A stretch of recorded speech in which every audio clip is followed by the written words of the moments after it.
Mic बंद है, ये माइक चालू है। Hello hello Hello? Yes But I think I was audible.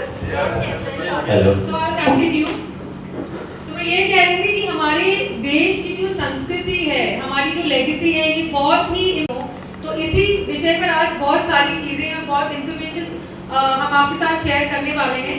सबसे पहले मैं यहाँ पर इनवाइट करना चाहूँगी मिस शीतल सिंह को। ये 2 दशक से भी ज़्यादा एंटरटेनमेंट जगत से जुड़ी हैं, तो चलिए थोड़ी और जानकारी हम इस प्रोजेक्ट के बारे में। Shankaracharya is a story of a boy saint who transformed Bharat through wisdom, devotion and oneness. The journey that unites us with our roots and reminds us, Aham Brahmasmi, I am divine. The vision has come alive through the guidance of a true spiritual visionary, Dr. B.K. Modi, who is fondly known as Rajarshi. He believes India's ancient wisdom must guide the modern world today. And this series is that light. Let us begin this journey with the seed that changed the course of Indian philosophy, the very famous, as I call it, dialogue drift between Shankaracharya, who is played by Abhishek Nigam, Mandan Mishra, who is played by Manish Wadhwa. A round of applause for them.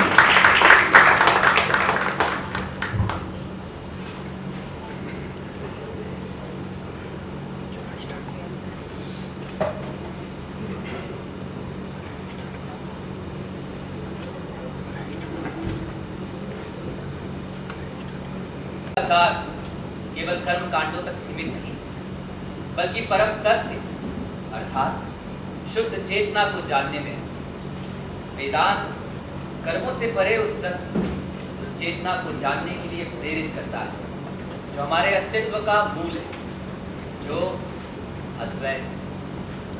किंतु आप मात्र कर्मकांड का उल्लेख करते हैं, क्या यह उचित मार्ग है? यज्ञेन यज्ञ में जंत देवः, ऋग्वेद के इस मंत्र में स्पष्ट है कि देवताओं ने भी यज्ञ द्वारा ही सृष्टि का संतुलन स्थापित किया। यज्ञेन यज्ञ में जंत देवः, देव वेदों में वर्णित कर्मकांड अर्थात यज्ञ, हवन, पूजा आदि वैदिक धर्म की आत्मा है। बिना कर्म किए ज्ञान पाने की बातें करना भी मूर्खता है। यह सत्य कि वेद में कर्म कांड को वैदिक धर्म की नींव बताया गया है,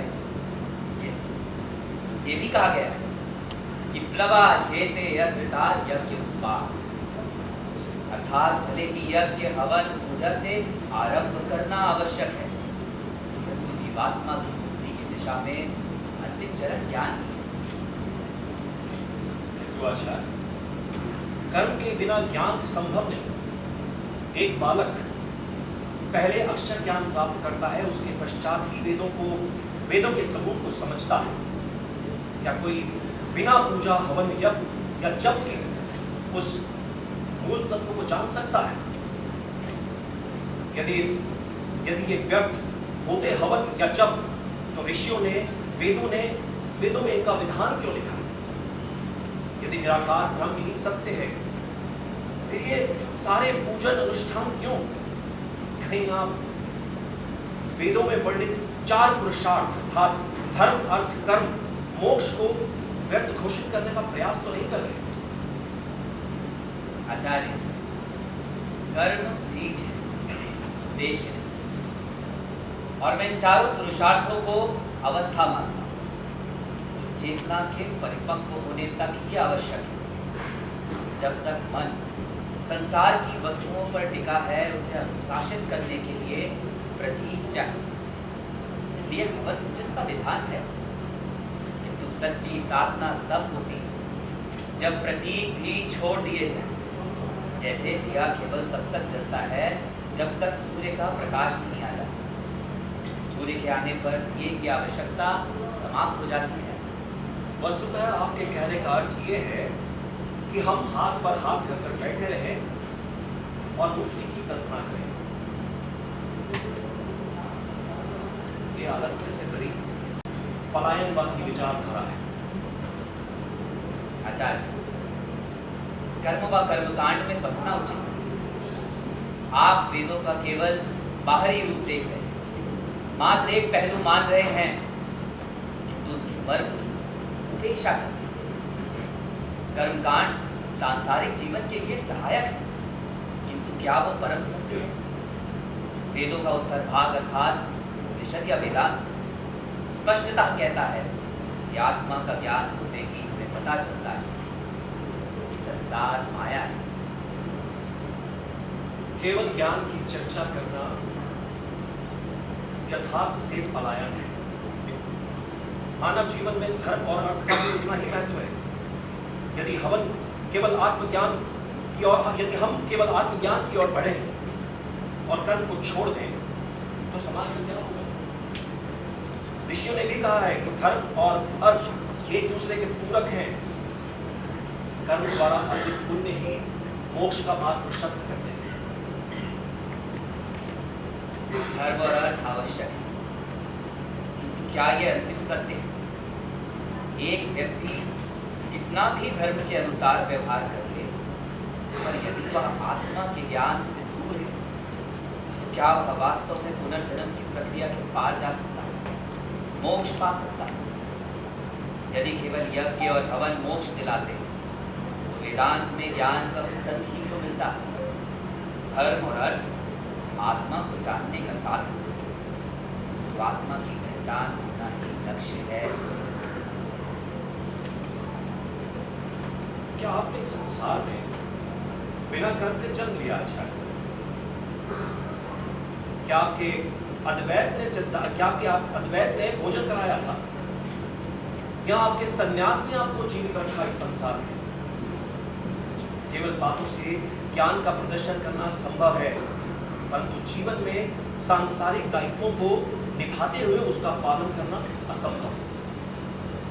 अद्वैत कल्पना है, यथार्थ से उसका कोई सरोकार नहीं। कहना कि अद्वैत पूरी कल्पना है, सत्य से विमुख होने के समान है। क्या आप नहीं मान किया हुआ सत्य? यदि आप अद्वैत को कल्पना मान रहे हैं, क्या आप ऋषियों के अनुभव से अर्जित ज्ञान को असत्य नहीं ठहरा रहे हैं? आपका तर्क प्रभावशाली है। आपकी बातें सिद्धांत के रूप में उचित लग सकती हैं, किंतु व्यवहारिक दृष्टि से क्या ये संभव है? यदि सब लोग केवल आत्मा की खोज में लग जाएं, तो जीवन चलेगा कैसे? क्या समाज में व्यवस्था बनाए रखने के लिए कर्म और धर्म का पालन आवश्यक नहीं? यदि सब आत्मा को ही खोजने लगे कि उपेक्षा नहीं हो जाए?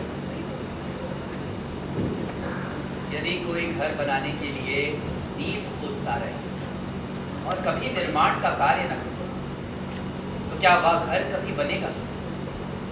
आचार्य कहीं भी और कहीं भी वेद में ये नहीं कहा गया है कि संसार से विमुख होना या व्यवहारिक पक्ष को नकार देना श्रेष्ठ है। इसी से प्रश्न उठता है कि कब तक उससे बंधे रहना उचित है। तो जीवात्मा को आत्मा तक की यात्रा तय करनी पड़ेगी, उसे अपने मूल तत्व को समझना होगा, और ये समझ केवल ज्ञान से आएगी। अच्छा, धर्म भी तो यही कहता है। और क्या मनुष्य बिना धन और संसाधनों के जीवित रह सकता है? वेदों में भी अर्थ की महिमा गाई गई है। अर्थस्य पुरुषो दासः, मनुष्य अर्थ का दास है। यदि समाज में अर्थ नहीं होगा तो ज्ञान और धर्म दोनों असंभव हो जाएंगे। भूखे पेट भजन नहीं गा सकते तो ईश्वर को समझना तो बहुत दूर की बात है। क्या धर्म का अभाव ही सभी समस्याओं की जड़ है? क्या जिसने अपार संपत्ति अर्जित कर ली है वह स्वयं को सुखी कह सकता है? क्या आपने और हमने धनवान व्यक्ति को दुखी नहीं देखा? क्यों? क्योंकि धन से वो जो भी लेता है वो क्षणिक सुख देता है। बाल्यकाल में यदि खिलौना सुख देता था तो बड़े होकर हमें वही खिलौना अर्थहीन लगने लगता है। ऐसे ही सांसारिक सुख भी धीरे धीरे अर्थहीन हो जाता है। जब जीव समझ जाता है कि वो शुद्ध चेतना है, बाहरी वातावरण उसे प्रभावित करना छोड़ देता है। जब कुछ उसे प्रभावित ही नहीं करता, वो सदा आनंद की अवस्था में रहने लगता है। आचार्य, ये सत्य नहीं कि साधारण लोग आत्मा को समझ नहीं सकते।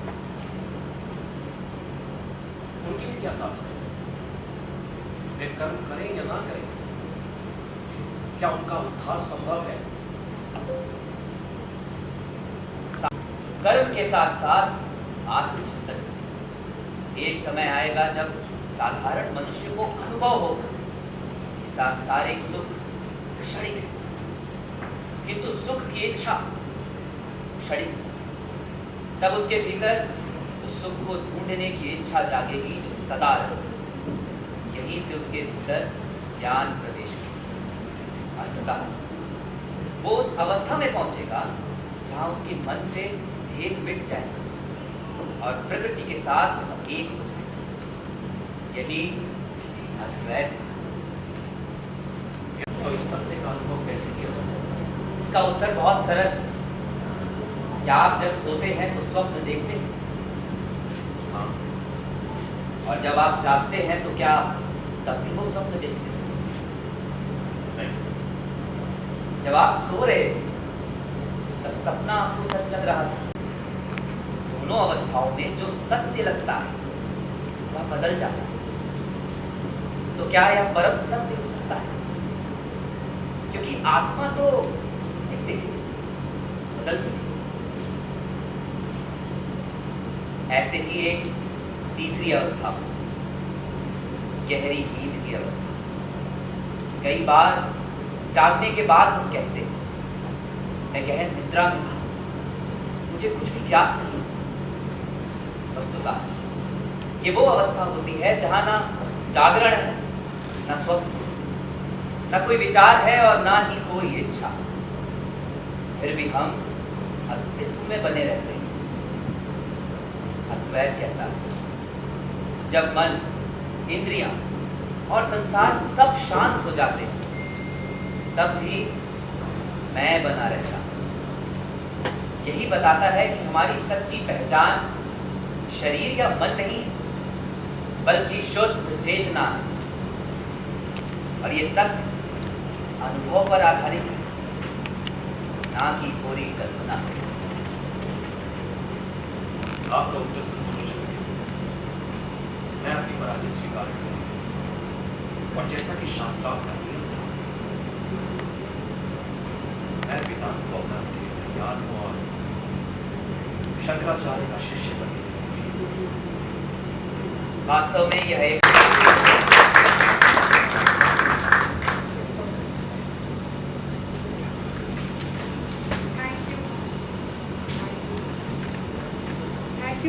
Thank you so much, Manish ji. Thank you, Abhishek, for this wonderful education.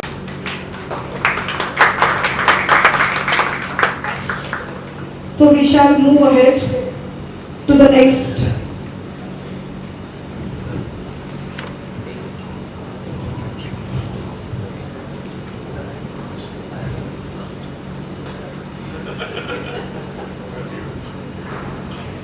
So what you just witnessed was not Bharatvarsh ये वो नाम है जो सदियों से पूरे विश्व को एक गाइडेंस प्रदान करता है। आज इस युग में हम लोग बड़े भाग्यशाली हैं कि हम भारत में पैदा हुए और चाहे हम किसी भी दुनिया की किसी भी जगह रहे, यहाँ का जो संस्कृति है, यहाँ का जो ज्ञान है, वो लेके हम लोग गए। परंतु वो ज्ञान क्या है? भारत में वेदों की चर्चा होती है। भारत को वेदों के जहाँ वेद प्रैक्टिस किए गए वो देश माना जाता है। परंतु वेदों का ज्ञान क्या यहाँ के लोगों को मिला है?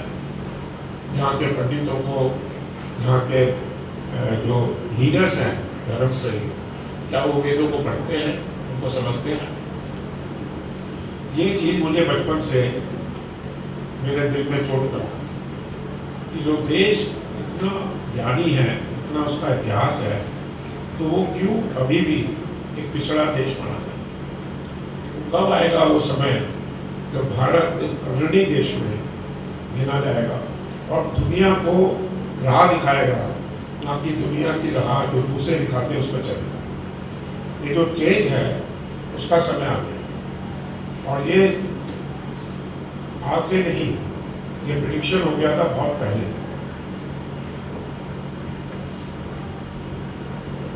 बहुत पहले लोगों ने प्रेडिक्ट किया था कि रामकृष्ण परमहंस जब पैदा हुए थे तो वो भारत का चेंज का स्टार्ट, के शिष्य विवेकानंद ने भारत में यूथ को वेदों का ज्ञान का पहला झलक दिखाई। रामकृष्ण परमहंस के पैदाइश के बाद यह प्रेडिक्शन था कि 175 साल बाद भारत का उदय होएगा, और वो 175 साल 1836 का जन्म हुआ था, वो 2011 था। 2011 एक ऐसा समय था कि सबको ये उम्मीद थी कि भारत में बड़ा बदलाव है, तो बदलाव आया, और उसमें जो हिंदुत्व है उसको लोगों ने नक्की नहीं पहचाना, और जो भारत की एक पहचान बन गई। और आज के जो युवा लोग हैं वो हिंदुत्व से प्रेरित होकर अपना काम करते हैं, और भारत में एक हिंदू धर्म को लेकर ही पूरा का पूरा विचार यहाँ चलता है। आज की गवर्नमेंट भी ऐसी है, आज के जो इंस्टीट्यूशंस हैं वो भी, और बाहर भी हिंदुओं का एक बोलबाला हो रहा है। मुझे जब मैं भारत आया, करीब 25 साल बाहर रह के, तो मैं 75 साल की उम्र में भारत आया, तो उस समय मुझे चारों शंकराचार्य मिले और उन्होंने कहा कि आप कुछ ऐसा करिए जिससे भारत के जो विश्व गुरु का हम लोग का सपना है वो पूरा हो। ये सपना हम सबने देखा है, मैंने भी देखा है, आपने भी देखा है। सब कहते हैं कि एक दिन आएगा जब भारत विश्व गुरु बनेगा, परंतु उसका कोई रोड मैप हमारा नहीं बना, कोई ऐसा रास्ता नहीं बना इससे भारत विश्व बनेगा। इस पर काफ़ी चर्चा हुई, और इस बार जब कुंभ मेला लगा तो इस पर चारों शंकराचार्य की मेरे साथ बातचीत हुई। उन्होंने मुझे एक राजर्षि की उपाधि दी। राजर्षि मतलब जो राजा ऋषि हो जाते थे उनको राजर्षि कहा जाता। तो उन्होंने कहा आप मिलियनर हैं, आजकल के राजा हैं, और आप ऋषि का भी रूप लीजिए और आप राजर्षि की उपाधि लेके काम करें। तो वो कुंभ मेला के बाद ये हुआ कि कैसे इस कार्य को पूरा किया जाए। तो उसी श्रृंखला में ये हुआ कि पहले ज्ञान क्या है, हिंदू है कौन, ये तो ज्ञान होना चाहिए। अभी जब तक हम हिंदू को ही नहीं डिफाइन करेंगे तो हिंदू राष्ट्र कैसे बनेगा? तो इसके लिए अपने यहाँ ये कहा गया है कि जो भी धर्म सिंधु के इधर से निकले, इस इलाके से, और द ईस्ट ऑफ सिंधु, वो सब हिंदू है। चाहे वो बुद्धिस्ट हो, चाहे वो सनातन धर्मी हो, चाहे वो सिख हो, या किसी भी उसमें को जाना जाए, वो सब हिंदू है। तो यदि हम सबको गिन लेते हैं तो हिंदुओं की संख्या दुनिया में 1.7 बिलियन हो जाती है। तो दुनिया की 8 बिलियन में ये पॉपुलेशन सबसे ज़्यादा है किसी भी धर्म में। क्रिश्चियनिटी करीब 1.2 से 3 बिलियन, और जो मुस्लिम भी हैं वो भी 1.4 बिलियन। तो जब हमारा समूह दुनिया में सबसे बड़ा बन चुका है और हमारे पास ऐसा ज्ञान है जो कि हम दुनिया को दे सकते हैं, तो वो हम क्यों नहीं देते? तो ये बातें होती रहती हैं, चलता रहता है। मैं भी बात करूँगा, चला जाऊँगा, परंतु ये जो आपकी जब लोग हैं उनके मन में भी आजकल बहुत ख्याल है कि भारत कब दुनिया का सबसे पहला देश बने, तीसरा नहीं, पांचवा नहीं, पहला। एक ही देश होता है जो दुनिया चलाता है, जो पहला होता है। आज अमेरिका पहला देश है तो दुनिया चलाता है। यदि कोई अमेरिका की बात नहीं मानता तो वो उसको धमकाता भी है, मनाता भी है, परंतु अल्टीमेटली उसी की चलती है। दूसरे नंबर का कोई उसके अंदर पहले है और चीन है नंबर 2 देश है, उसका कोई अपना कोई विचार नहीं होता, विचार होता भी है तो कोई मत नहीं। आज हम देख रहे हैं किस तरह से अमेरिका का विचार पूरी दुनिया में लगाया जा रहा है और वो कहते हैं कि हम जो कह रहे हैं वही ठीक है, और दुनिया मान रही है। जो नहीं मान रही तो वो उसको धमका रहे हैं और धीरे धीरे सब मान भी जा रहे हैं। जो आप ट्रेड एग्रीमेंट देख रहे हैं वो उसका उनका एक अपना नंबर 1 स्थापित करने का उनकी एक स्ट्रैटेजी, और वो स्ट्रैटेजी सक्सेसफुल हुई। ज़्यादातर देशों ने ट्रेड एग्रीमेंट मान लिया। तो भारत को यदि विश्व को ज्ञान देना है तो उनको नंबर 1 बनना है। वो नंबर 1 कैसे बनेगा, ये भी एक ख्याल मेरे दिमाग में तो बहुत सालों से। उसमें सबसे बड़ा जो प्रॉब्लम है वो ये है कि यहाँ पे धर्म को पॉलिटिक्स करते हैं। इस कारण जो लोग उस पॉलिटिक्स से नहीं जुड़े हुए हैं वो धर्म के भी अगेंस्ट हो गए, क्योंकि पॉलिटिक्स में तो 2 पार्टियां 3 पार्टियां रहती हैं। परंतु जो लोग भारत से बाहर रहते हैं, जैसे हम लोग, मैं भी 25 साल से भारत से बाहर हूँ, एक भारतीय कंट्री का सिटीजन हूँ, और हमारे लिए कोई पॉलिटिक्स नहीं है क्योंकि हम तो यहाँ वोट देते ही। परंतु भारत में जो हिंदू हैं उनके पास इतना धन है कि जो यहाँ पे 140 करोड़ या 100 करोड़ हिंदू हैं उससे 1.5 गुना तो है तुलना ना भी। तो उनको कैसे भारत से जोड़ा जाए, ये भी शंकराचार्य को मन में ख्याल आया होगा। कभी उन्होंने एक भारतीय सिटीजन को राजश्री अब जो भारत पिछले अमेरिका में भी मैं रहा हूँ और भी देशों में रहा हूँ, वहाँ पे जो भाव है ज्ञान के प्रति, ज्ञान भाव के प्रति, आजकल हम लोग नॉर्डिक सोसाइटी में जा रहे हैं। एक 5 साल का बच्चा भी ज्ञान प्राप्त करता है, स्कूल में जाता है और उसे लगता है कि ये जो घर में मुझे कहा जाता है मंदिर जाके वहाँ पे ये करो, पूजा पाठ करो, उसके लॉजिक माइंड को वो समझ नहीं, वो उसको नहीं समझ पाता कि क्यों मुझे 2 तरह की शिक्षा दी जाती है, स्कूल में अलग शिक्षा है और घर में अलग शिक्षा। वो इसलिए कि घर में शिक्षा ज्ञान मार्ग को अलग करते, कर्म मार्ग को श्रेष्ठ बताया गया, जैसे कि आपने अब All the actors in the cast requesting kindly come on this side of the stage.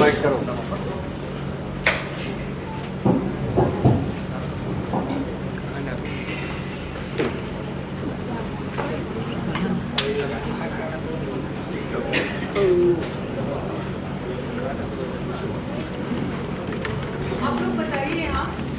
Ji ji SIM बता अश्विनी बताइए अश्विनी बताइए अश्विनी फोटो मारेगी वो बताइए अश्विनी तुम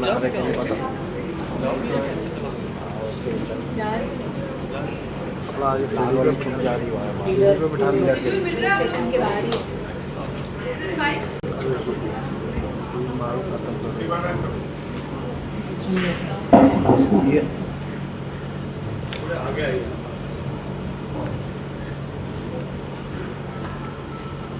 सर एक आप एक इधर आ जाइए तो हो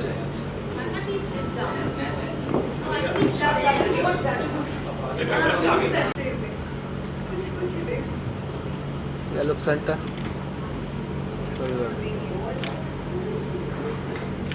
Yeah, we got it. Yes hold hold hold Now the rest of the team, please join. Veeru sir please look front Ramesh sir Veeru sir Veeru sir आइए Sunil sir please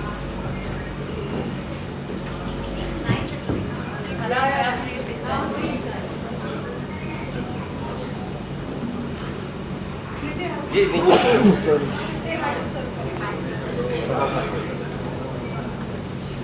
ready yes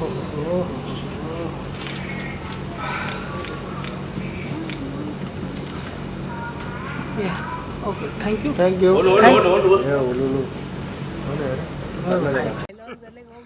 हाँ, 90 डायलॉग्स हैं।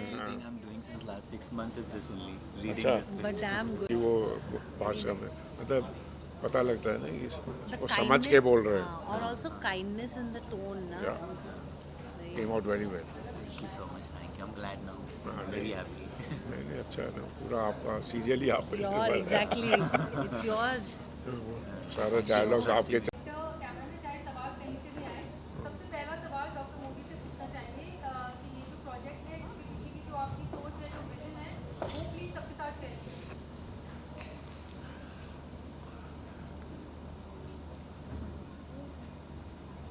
ये जो प्रोजेक्ट है एक्चुअली ये सीरीज़ है एक तरह से। सबसे पहले हमने बनाया oh my God. Oh my God में गॉड हिमसेल्फ धरती पर आते हैं और वो लोगों को बताते हैं कि भगवान को आप अपना दोस्त समझिए और उससे प्रेम करिए, उससे आप डरिए मत। ये पहला मैसेज था। दूसरा मैसेज आया, बुद्धा सीरियल बनाया जिसमें बुद्ध की जो हिस्ट्री थी, कैसे एक आदमी जो राजा परिवार में जन्म होता है और वो अपने ही दम से, अपने मेडिटेशन से, अपनी थिंकिंग से वो आत्मज्ञान प्राप्त कर लेता है और वो वर्ल्ड का लीडर बन जाता है। किंग ऑफ किंग्स कहा हमने उसको।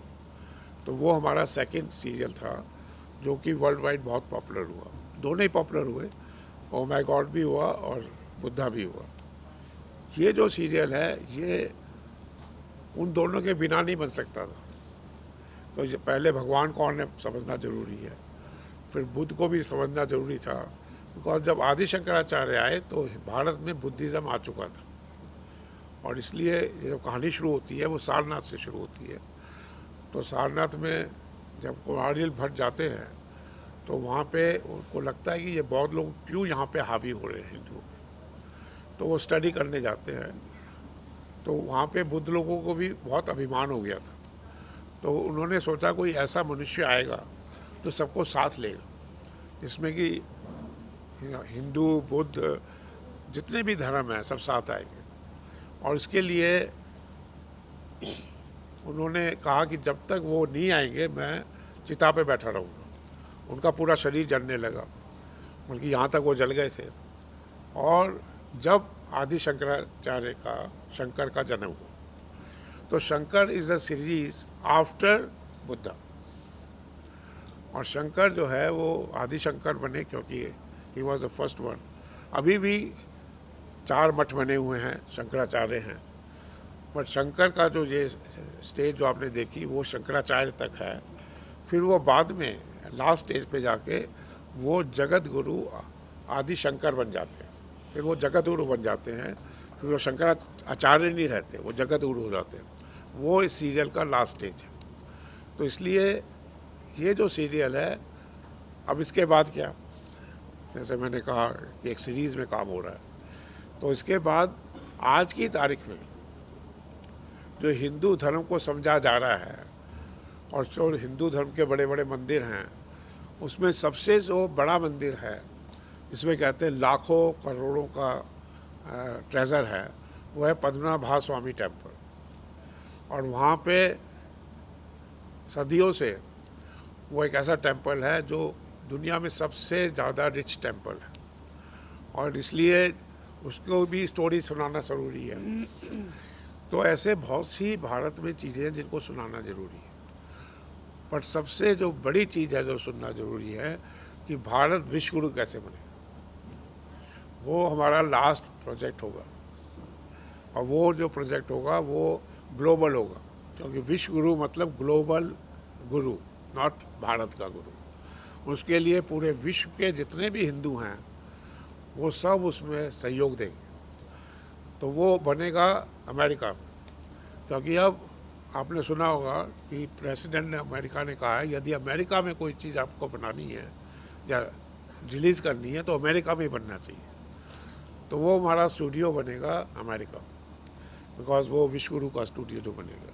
तो ये एक सीरीज़ है भारत को विश्वगुरु बनाने की एक फिल्म के द्वारा, बट देन एक्चुअल में भी इकोनॉमिकली भी भारत को विश्वगुरु बनना है, डेवलप नेशन बनना है। वो एक अलग मुहिम है। उस मुहिम में भी एक अलग काम हो रहा है कि जैसे मैंने बताया कि भारत के बाहर जो लोग हैं, जो भारत के बाहर रहते हैं, उनको कैसे इंडिया में अट्रैक्ट करें। इंडिया में आने से, जैसे मैं भारत से आया, अमेरिका से आया, तो यहाँ पे आते ही मैंने इन्वेस्ट किया, प्लान बनाया $1 बिलियन लगाने का। प्राइम मिनिस्टर नरेंद्र मोदी जी ने मुझे फाउंडेशन स्टोन दिया, बट ब्यूरोक्रेसी में फंस गए। तो यहाँ जो ब्यूरोक्रेसी है वो इतनी ज़्यादा है और वहाँ स्पीड में काम होता है। ये तो फिल्म इंडस्ट्री अच्छी है कि हम लोग 6 महीने में फिल्म बना देंगे, क्योंकि यहाँ ब्यूरोक्रेसी है नहीं, यहाँ कोई गवर्नमेंट का रोल नहीं है। तो जो बाहर के लोग को यदि यहाँ लाना है तो इंडिया से करप्शन भी हटाना पड़ेगा, ब्यूरोक्रेसी भी हटानी पड़ेगी। तो वो जो काम है वो शुरू हो रहा है, और आई एम टोल्ड कि the prime minister Modi is trying hard, but वो कर पाएंगे नहीं कर पाएंगे वो तो आप लोग को भी मालूम है और मुझे भी देखना है। परंतु वो होएगा, जब एक निश्चय हो जाता है तो हो जाता है। तो भारत एक डेवलप नेशन भी बनेगा और विश्व भी बनेगा, और मेरा काम दोनों तरफ है।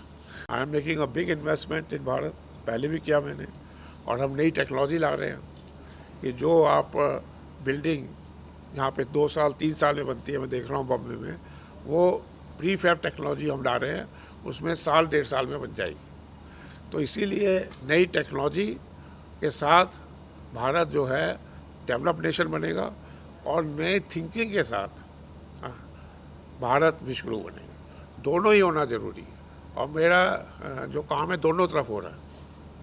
तो भगवान ने मुझे दोनों तरफ काम करने की क्षमता दी है। I am industrialist also and I am a Rishi also. तो दोनों तरफ से मैं काम कर रहा हूँ। जो मेरा ऋषि का पार्ट है वो मैं फिल्म के थ्रू कर रहा हूँ, और जो मेरा बिजनेस का पार्ट है वो मैं अपना ग्रुप को एक्सपेंड करके कर रहा हूँ। जी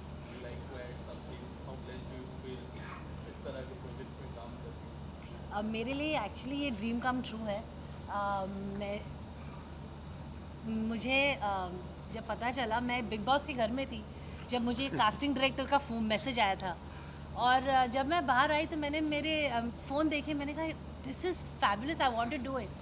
तो मैंने उस मैसेज को 2 महीने बाद रिप्लाई किया। मैंने बोला is this role still available, और ही सेड हाँ जी मैम आप करेंगी। तो मैंने कहा हाँ, मुझे प्लीज़ आप सिनॉप्सिस भेज दो। And I think it's a honour to be playing Adi Shankaracharya's mother. I am playing Arambha in the film, और इतने ब्यूटिफुली लिखा गया है। और मैंने जैसे अभिषेक को कल या परसों कहा था, हम लोग धर्मेश जी के साथ रीडिंग कर रहे थे, तो मैंने कहा था कि this will change our lives. Not only, it's not just a 9 to 9 shift, you actually you start playing the role, you know, eventually. और इतने चीज़ें हैं जो मुझे at my age is giving me insight कि कैसे चलता है। And I am also very very curious spiritually, बहुत क्यूरियस हूँ मैं।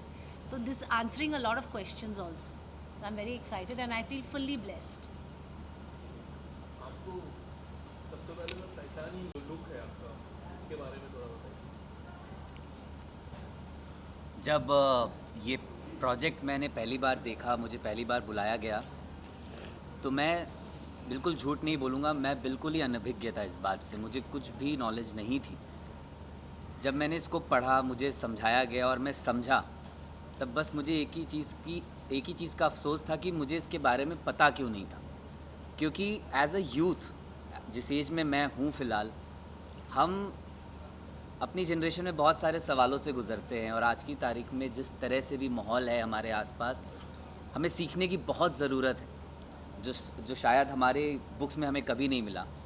तो ये पढ़ने के बाद मेरा जो इस पूरे प्रोजेक्ट के लिए थॉट प्रोसेस था वो चेंज हो गया। वो चेंज इसलिए हो गया कि now this is not only for entertainment and just a series, I think it is a requirement.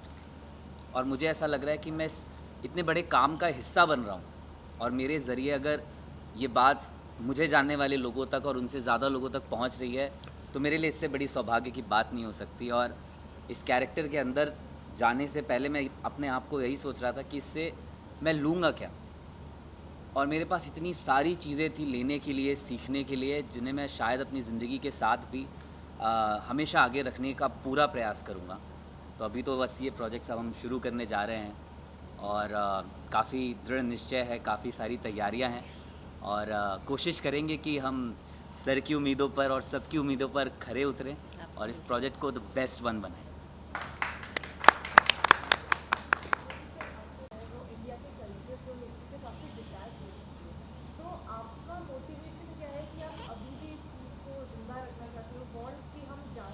Youth है, जैसे आपने कहा कि वो पढ़ा लिखा यूथ है, पहले वाला यूथ नहीं है जो स्कूल नहीं जाता हो और उसको जो माँ बाप कहें वो मान ले। वो हर चीज़ को लॉजिकली देखना चाहता है और स्पेशली धर्म को। तो धर्म में तो मेरे भी 5 ग्रैंड चिल्ड्रन हैं, 3 चिल्ड्रन मेरे बच्चे हैं, सब बड़े हो गए हैं, परंतु उनमें भी धर्म के प्रति कुछ समझने की है कि ये लॉजिकली क्या है। तो ये जो आदि शंकराचार्य सीरियल है, इसमें लॉजिकली ये बताया गया है कि धर्म क्या है, और धर्म कोई पाठ पूजा नहीं है, जैसे कि अभी आपने देखा था, कोई कर्मकार नहीं है। ये आत्मा को अपनी समझना और अपने आप को समझने की एक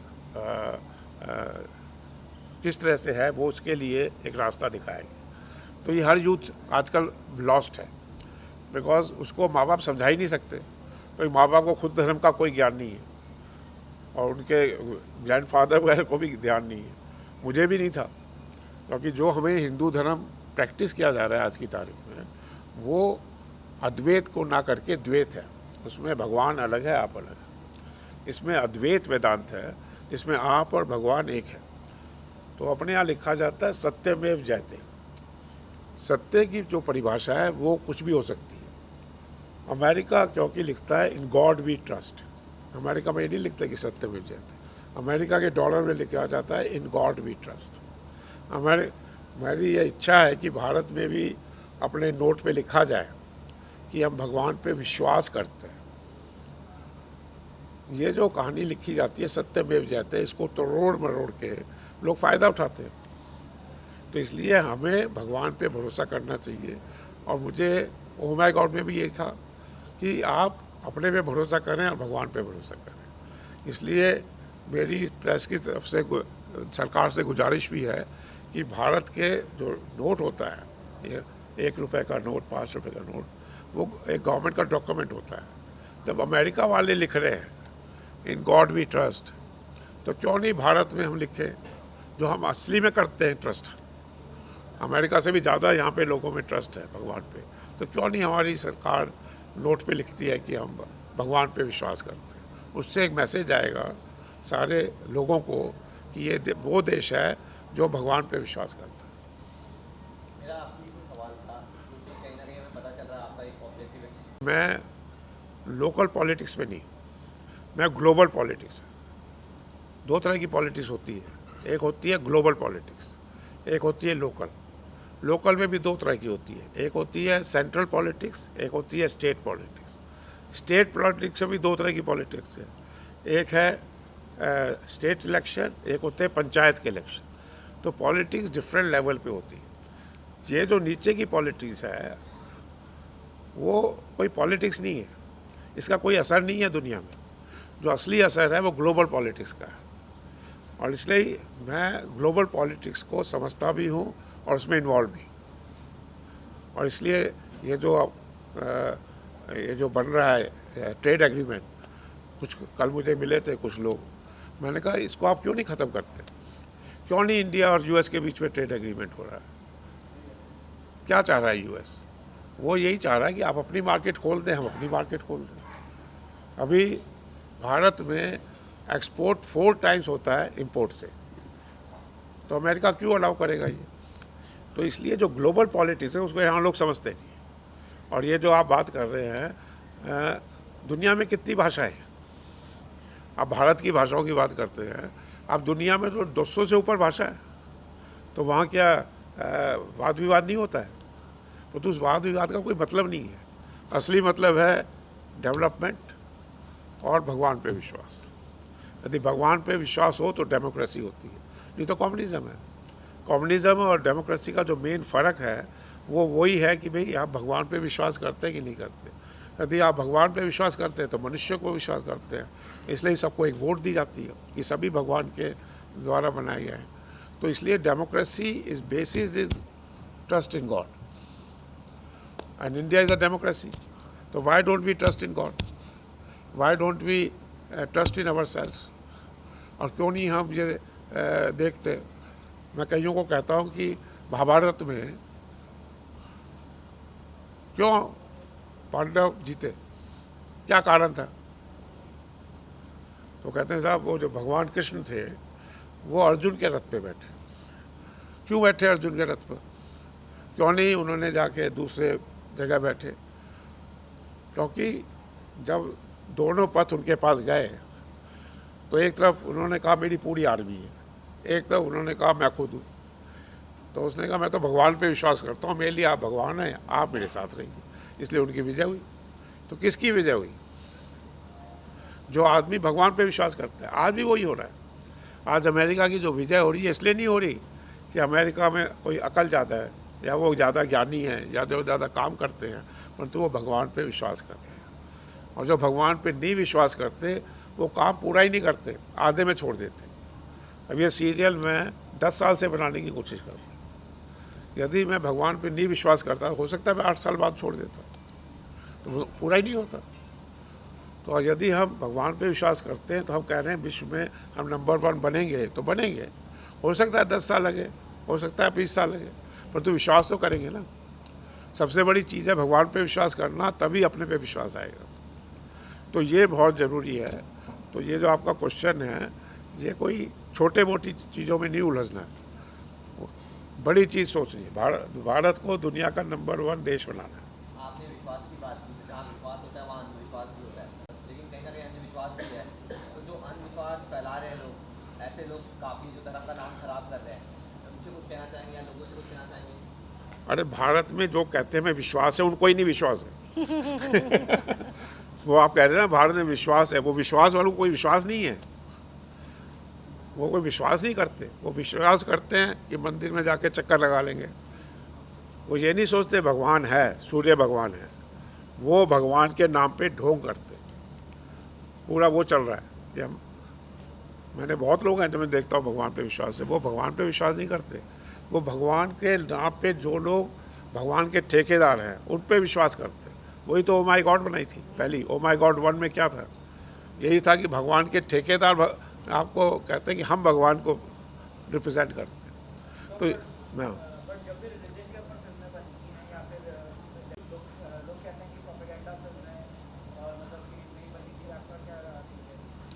लोग कुछ भी कहें, हम तो अपने पैसे से बना रहे हैं ना। मैं किसी से पैसा मांग रहा हूँ?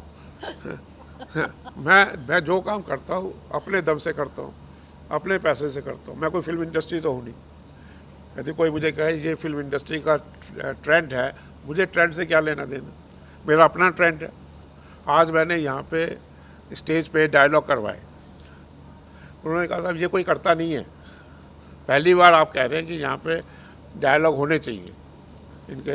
ये भी बोले साहब हम तो पढ़ के बोलेंगे। मैंने बोलो तो, समझ में तो आए क्या डायलॉग है। कैसे एक आदमी जो मंडन मिश्र है, वो एक यंग युवक जो कि शंकराचार्य है, उसको मानता है कि मैं आपको अपना गुरु मानता हूँ। तो ये डायलॉग यहाँ पे कराया, क्यों कराया?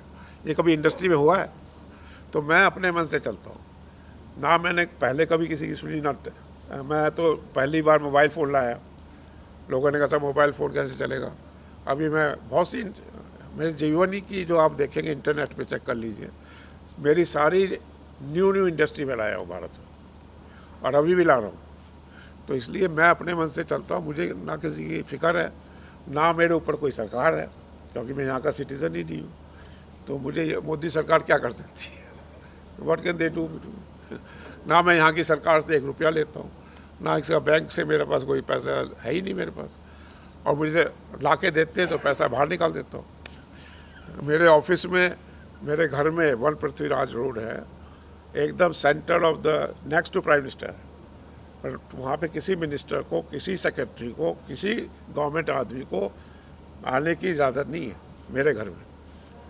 प्राइम मिनिस्टर ने कभी पूछा नहीं, हो सकता है उनको भी मना कर दूँ तो मैं अपने हिसाब से अपना जीवन जी रहा हूँ, और भगवान की बड़ी मेरे पे अनुकंपा है, क्योंकि मैं भगवान पे विश्वास करता हूँ, इसलिए मैं किसी काम से पीछे नहीं हटता। और ये आदि शंकराचार्य भी जो बन रही है, वो मेरे भगवान के विश्वास के कारण बन रही है। और बुद्धा भी बनी थी, बुद्धा में 30 साल लगे थे बनाने में। तो इसलिए जो हम सोचते हैं हम करते हैं।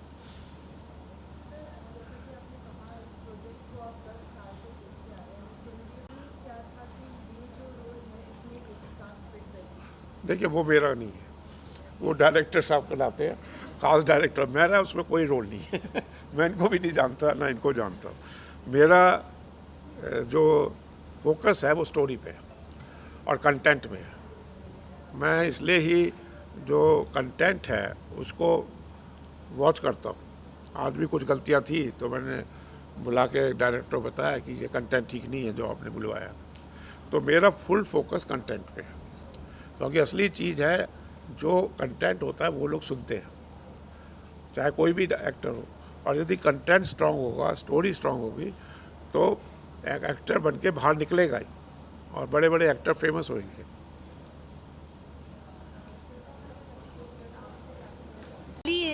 हमारा एक क्रिएटिव ग्रुप है, तो मैंने उसमें मैसेज डाला ऐसे, I am very nervous and full night I was unwell also. I think मैं इतनी नर्वस हूँ कि मैं अनवेल हूँ, क्योंकि परसों से हम लोग शूट शुरू कर रहे हैं। तो ये एक्चुअली ये जो सेट है ये हमारा घर है, शिव गुरु का घर, और बहुत एक्साइटेड हूँ, लेकिन मैं बहुत बहुत नर्वस हूँ।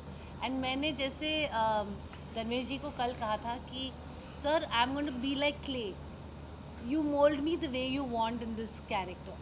I will work very hard, and that's what I can do.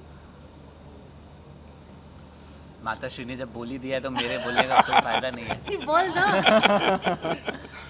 पर फिर भी जितना बड़ा ये रोल है और जितनी रिस्पॉन्सिबिलिटी ये खुद में होल्ड करता है, तो नर्वसनेस का आना बहुत ही नेचुरल है मेरे लिए भी और हम सबके लिए यहाँ पर उतना ही इम्पॉर्टेंट है कि हम सब सर के विज़न को समझें, रिस्पॉन्सिबिलिटी को समझें और अपनी पूरी निष्ठा के साथ काम करें। बस फल की चिंता हम भगवान पे छोड़ देते हैं, वो हमें दे देंगे।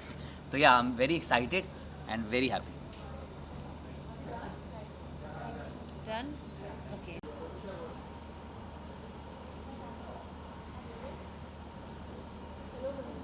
Hey, thank you.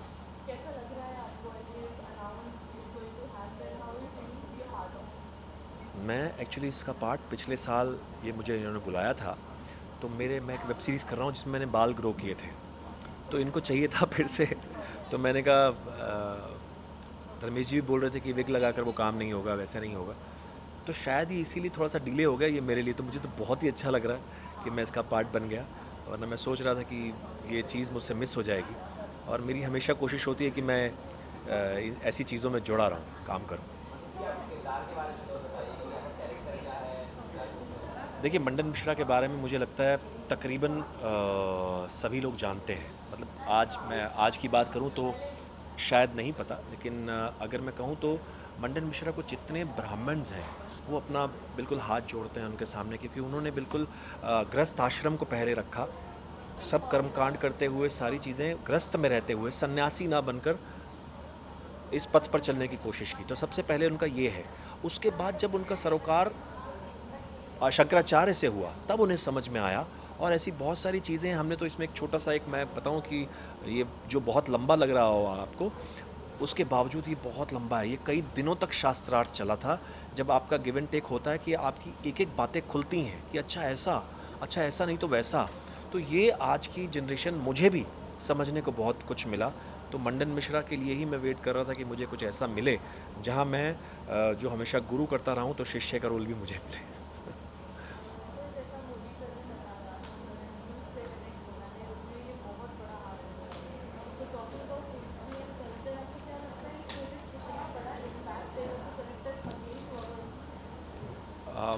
देखिए, मैं ये जो भविष्य की बात आप कर रहे हैं, इसके बारे में कोई नहीं जानता, पर ये जो कोशिश है, और कोशिश मुझे लगता है हमेशा कामयाब, हमेशा पूरी होती है, अच्छी चलती है। तो जो ये कोशिश है लोगों तक पहुंचने की, जहां हम अपने सिर्फ सेल फोन्स और मोबाइल में उलझ कर रह गए हैं। आप घरों में भी देखिए, चाहे वो लोग एज वाले हों या यंग जनरेशन हो या कोई भी है, हम एक ही कमरे में बैठे होते हैं, सब अपने अपने फ़ोन्स पर होते हैं। हम अपने अपने घरों में टटोल कर देखें, बिल्कुल यही वो होता है। तो आज की डेट में यही, चाहे वो हमारा सर्वेंट हो, चाहे वो नीचे वॉचमैन बैठा हो, चाहे कोई भी हो, अगर वो भी इस तरह की चीज़ें, क्योंकि बाद में क्या होगा, इसके छोटे छोटे वो पार्ट्स बनेंगे, बहुत सारी चीज़ें जो हमें समझ आनी चाहिए, जो मैं सब कुछ डिस्क्लोज़ नहीं करूँगा, कि बहुत और भी इसके साथ शास्त्रार्थ में पराजय के बाद भी बहुत सारी चीज़ें होती हैं जहाँ शंकराचार्य को भी रुकना पड़ता है। अब वो क्या है, वो जिन्होंने हिस्ट्री पढ़ी है उन्हें तो पता है, लेकिन जो यंग जनरेशन, उनमें से कुछ लोगों ने पढ़ी होगी, जिन्हें नहीं पता, वो ज़रूर जुड़ेंगे और उन्हें सीखने का मौका मिलेगा।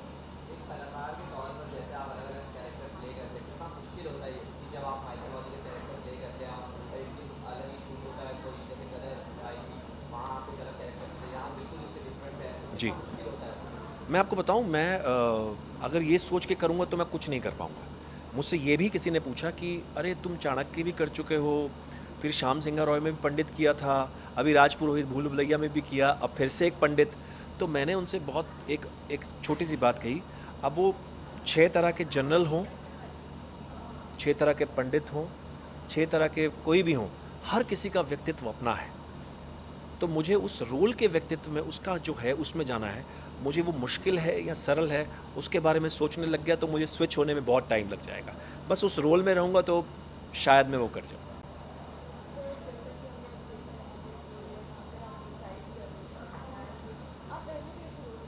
जी,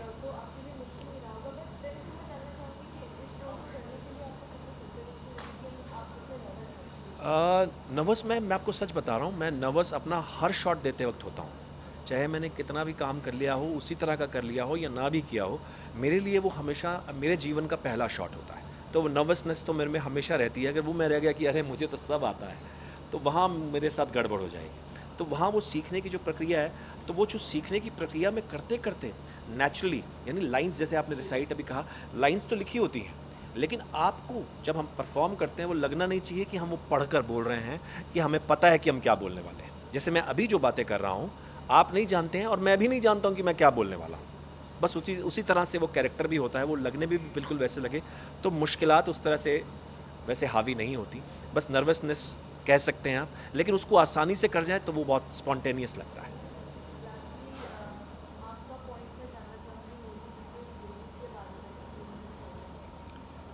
अब देखिए, ये बहुत अच्छा विज़न है लोगों तक पहुंचने का और लोगों को एक जानकारी देने का कि हमारी जो हिस्ट्री है वो कहाँ तक है। आपको बहुत सारी चीज़ें पता हैं, लेकिन बहुत सारी चीज़ें पता ही नहीं है। अब जब मंडन मिश्रा मेरे पास आया, तब मुझे उनके बारे में जानने के लिए बहुत कुछ देखना पड़ा, सीखना पड़ा, पता लगाना पड़ा, बातें की। उसके बाद मुझे सिर्फ उनके बारे में पता चला। ये तो बहुत वास्ट है। अब इसमें बहुत सारे लोग अलग अलग कैरेक्टर कर रहे हैं, तो बहुत सारी चीज़ें, अच्छा ऐसा भी होता था। आप ये कितना अस्वाभाविक लगता है कि अगर आपका ज्ञान मुझसे ज़्यादा है तो मैं आपके पैर पड़ जाऊँ, मैं आपका शिष्य बन जाऊँ। आज की डेट में हम बराबरी, हम छोटों या बड़ों को भी, बड़े के भी पैर हम अपने घुटनों तक पहुँच गए हैं। पहला इतना ही रह गया है, क्योंकि हम किसी को मानते नहीं हैं। और यहाँ देखिए आप कि यहाँ एक बड़ा व्यक्ति छोटों को करके दिखा रहा है कि नहीं, आपका ज्ञान श्रेष्ठ है, बड़ा छोटा इसमें उम्र कोई मायने नहीं रखती। Thank you, thank you.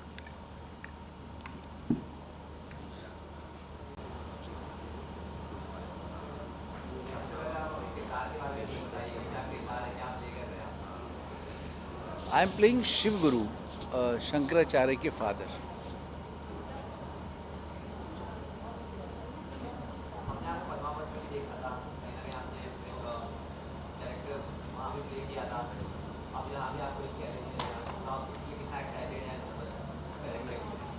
नहीं, एक्साइटेड और नर्वस नहीं होते, हमारा काम है। एक तैयारी ज़रूर होती है, वो हर आदमी अपने काम की करता है, हम भी करते हैं। हम भी एक बेसिक प्रेपरेशंस करते हैं, कुछ कुछ जगहों पे थोड़ी सी रिसर्च करने की ज़रूरत पड़ती है, जैसे इस तरह की चीज़ें हैं।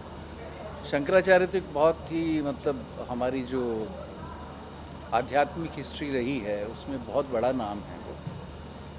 तो उनके बारे में कोई जाने ना जाने, लेकिन एक नाम शंकराचार्य के बारे में सब जानते हैं, है ना।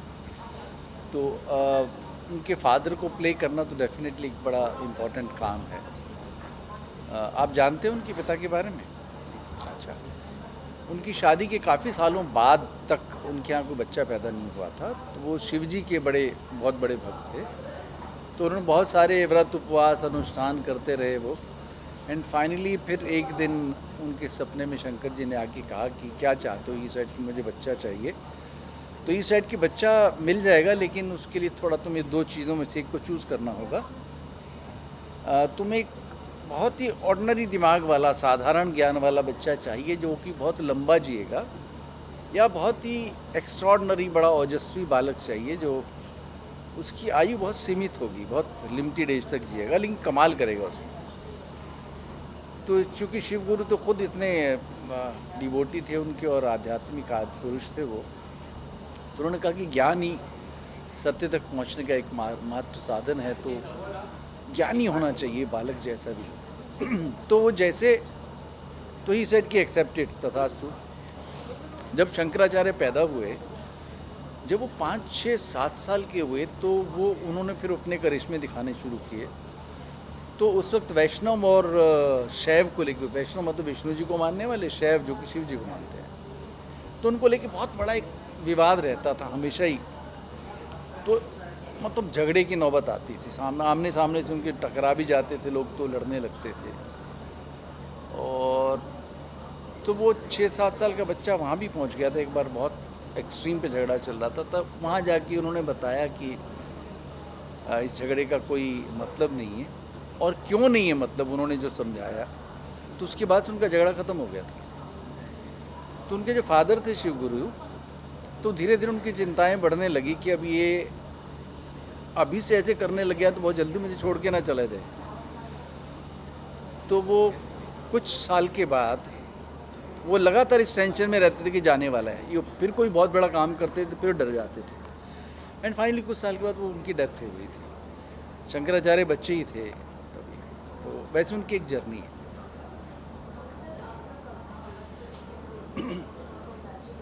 थैंक यू वेरी मच जी।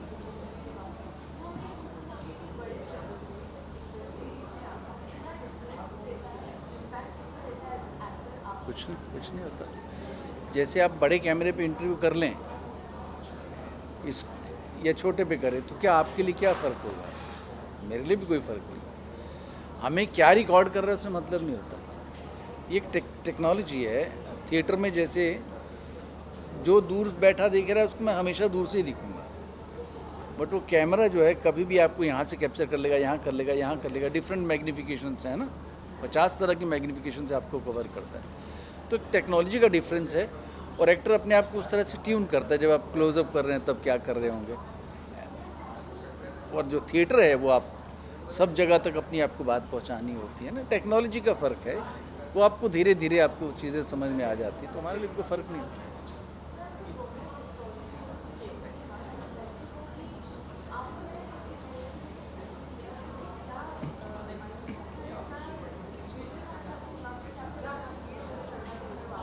नहीं कर, देखिए अब जब शंकराचार्य की बात होती है ना, इतना बड़ा नाम है वो। उस वक्त भी इसी तरह का कुछ धर्म को लेकर अंधेरा था बहुत ज़्यादा, क्योंकि लोग धार्मिक तो थे, आध्यात्मिक नहीं थे, है ना, स्पिरिचुअल नहीं थे, धार्मिक थे।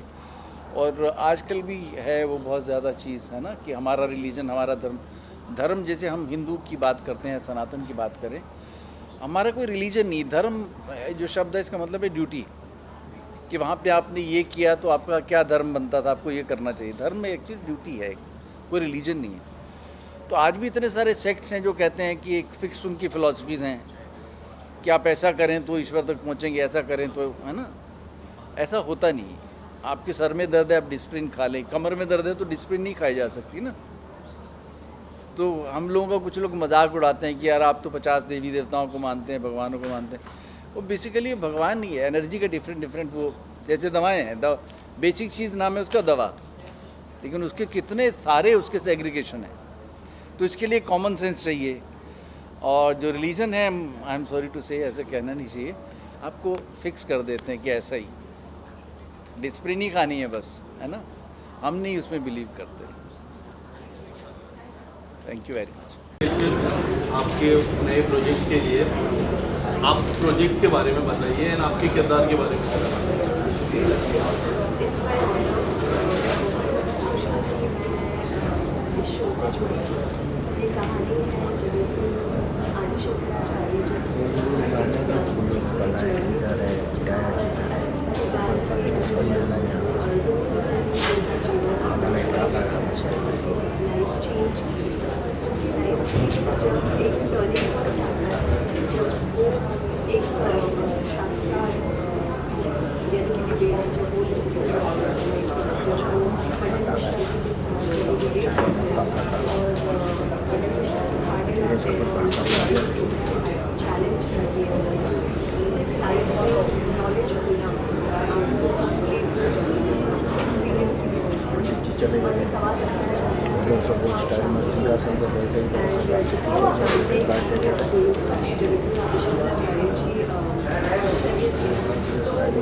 Thank you.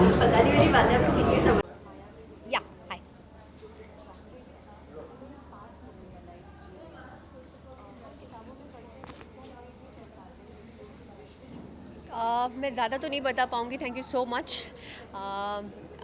This is a very pivotal और बहुत स्ट्रॉन्ग कैरेक्टर है इस शो में, and I am playing Manish Wadhwaji's wife, जो एक बहुत बड़े पंडित और बहुत बड़े विद्वान इंटेलेक्चुअल हैं। और शंकराचार्य जी के बारे में पूरे यूथ को और पूरे इंडिया को अब तक हम लोगों ने दर्शाया नहीं, ना ही उनके जर्नी के बारे में किसी को पता है। तो अपनी जर्नी में कैसे ट्रैवल करते हैं और किन किन लोगों से मिलते हैं अपने ज्ञान बटोरने के लिए या ज्ञान इम्पार्ट करने के लिए, उनमें से हम भी उनकी ट्रैवल जो उनकी जर्नी में शामिल होते हैं और क्या बदलाव लाते हैं वो आप लोगों को तो देखना पड़ेगा फिर उसके लिए।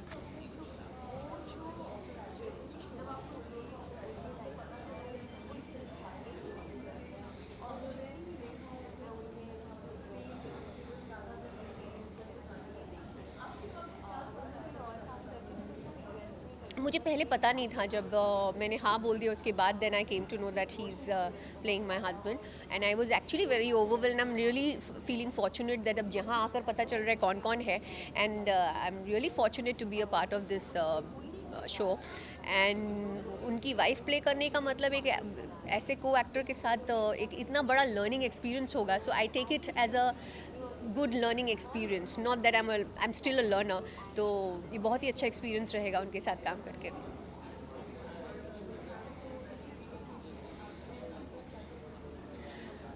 अभी भी प्रिपरेशंस बाकी है, बहुत सारी चीज़ें प्रिपेयर करनी पड़ती है because it's a historic show. तो language part, body language, everything, मतलब अभी लुक टेस्ट होंगे, हमारे पूरे कॉस्ट्यूम जब आएंगे तो हमारा खुद ही आव भाव चाल सब बदल जाता है. So there are lot of preparations जो हम लोगों को अभी से करना पड़ रहा है.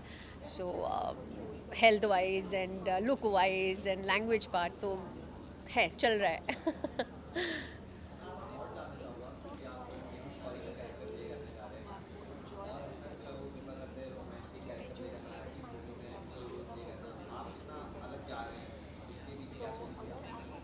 मैं तो टचवुड, मैं अपने आप को फॉर्चुनेट मानती हूँ कि मैं हिस्टोरिक में भी आ जाती हूँ और हीरोइन और जो आप बोल रहे हो ना गाना वाना गाना उसमें भी आई. और so I think that should be the trait of an actor कि आप वर्सेटाइल माने जाते हैं.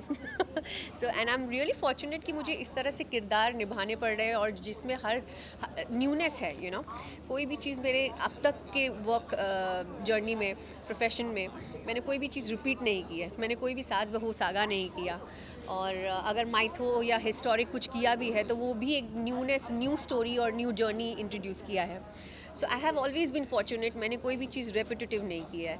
सो I been there and I am really fortunate to, I enjoy this profession actually. तो इसीलिए मुझे बहुत अच्छा लगता है ये प्रोफेशन कि आपको इतने सारे किरदार निभाने को मिलता है, इतने सारे प्रोफेशंस निभाने को मिलते हैं. सो आई एम फॉर्चुनेट.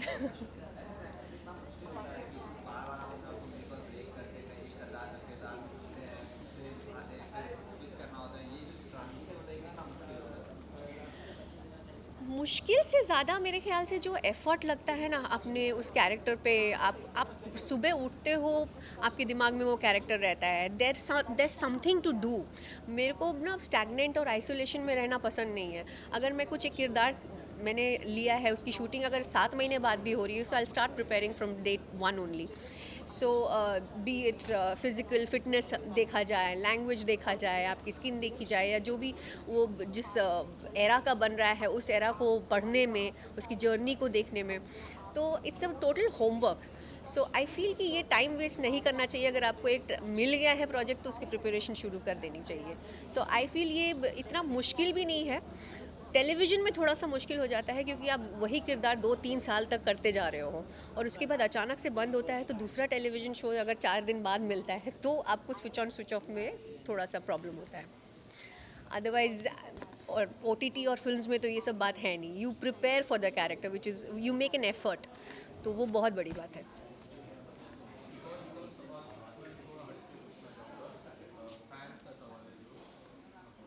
ये कहाँ फैंस है? सवाल कहाँ से किया इन्होंने? अरे यहाँ क्यों बात कर रहे हो आप?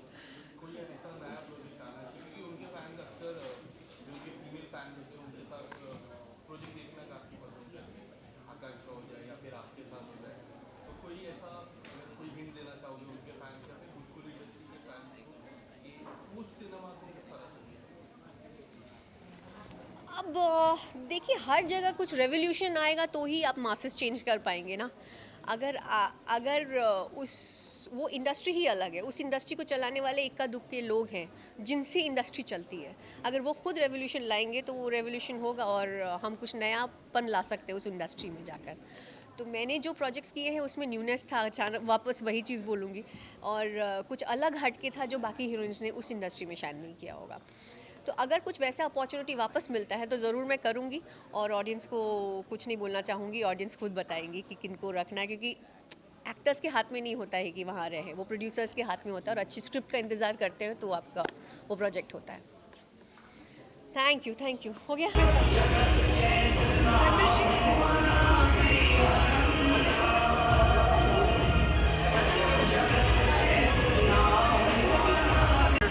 मैंने कहा शिल्पा जी बैकड्रॉप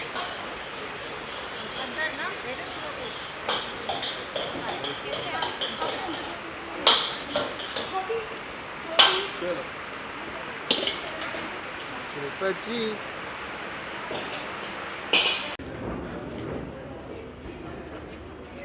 ना होल्ड या लुक या शिल्पा जी या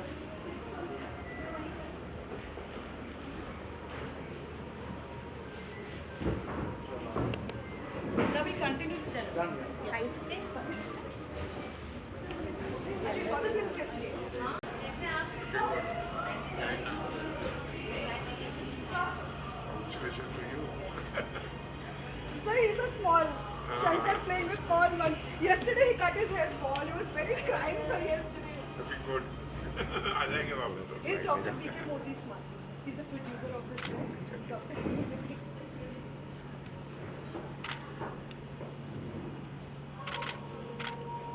I think it's good to start with such a romantic event. Very good. I'm very excited. Came from London. I came from Anushka's graduation was on the 30th of June.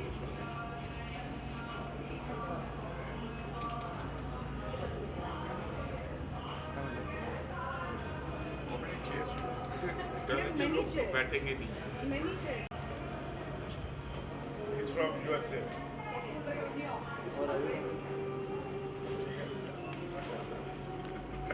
Change of. Sorry. What time you start 2 o'clock? You can start. I'll talk to you. कोई जगह है क्या बैठ के? Sir रुकिए ना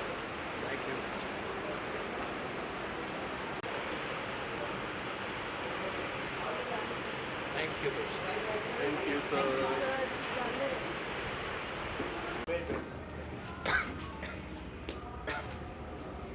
sir इधर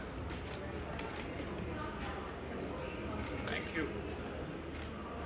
sir ये साइड देखिए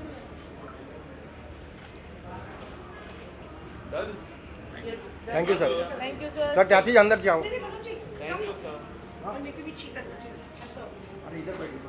थोड़ा पीछे नहीं मार्क नहीं है आप सेंटर में आ जाओ बस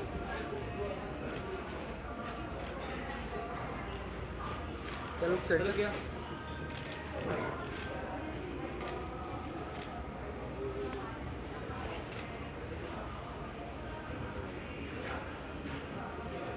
थैंक यू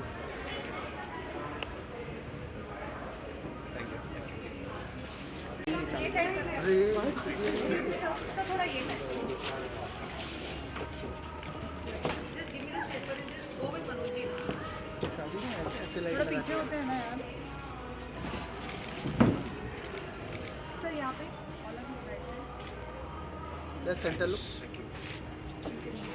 सर जरा सेट देखिए बैकड्रॉप के आगे भी ले लेंगे ना शीतल सालों बाद क्या है? वहाँ पे लेते हैं ना बैकड्रॉप चले अभी हाँ बुला लो गाइस हाँ बुला लो आई वाज सेइंग पहले खा लो हो गया खा के नहीं अब मत प्लीज़ रुको थैंक यू सो मच बस इसी चीज़ के लिए जिस चीज़ के लिए आप सब आए हैं आई am very happy for this बाल दान हो चुके हाय बोल के आता एंड देन आप सबसे ओके नवी भाई आ जाओ हमने तो पूछा हुआ क्या बोले थे लाइफ का क्या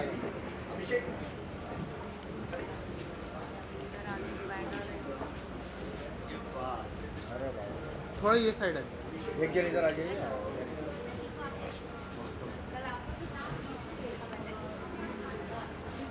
या लुक सेंटर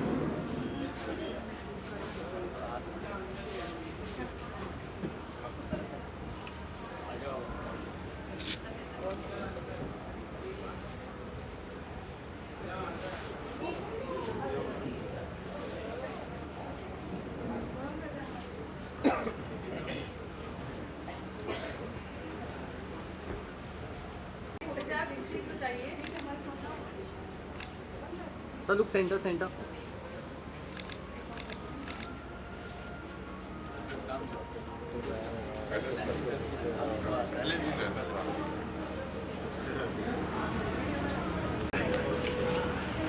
चलो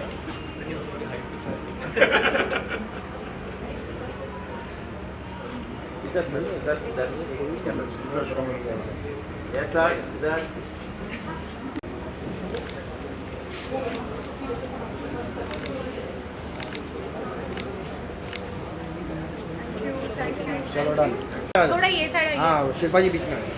थोड़ा ये थोड़ा आपके राइट में शिफ्ट हो जाइए ना प्लीज। थोड़ा सा बस thank you.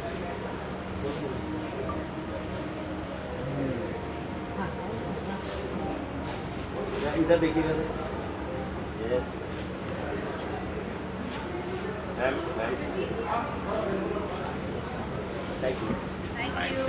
Thank you sir. Solo करते हैं ना। एक चलो क्या शिल्पा जी इधर ठीक है। Now your right side. ये मेरा लेफ्ट है। सॉरी हाँ लेफ्ट साइड। मैं सोच रही थी मैं सिर्फ कंफ्यूज हूँ नॉर्मली लेफ्ट और राइट को लेके, लेकिन मेरा हाँ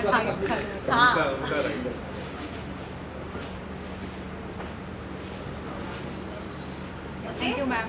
थैंक यू सी यू। चलो भाई हम लोग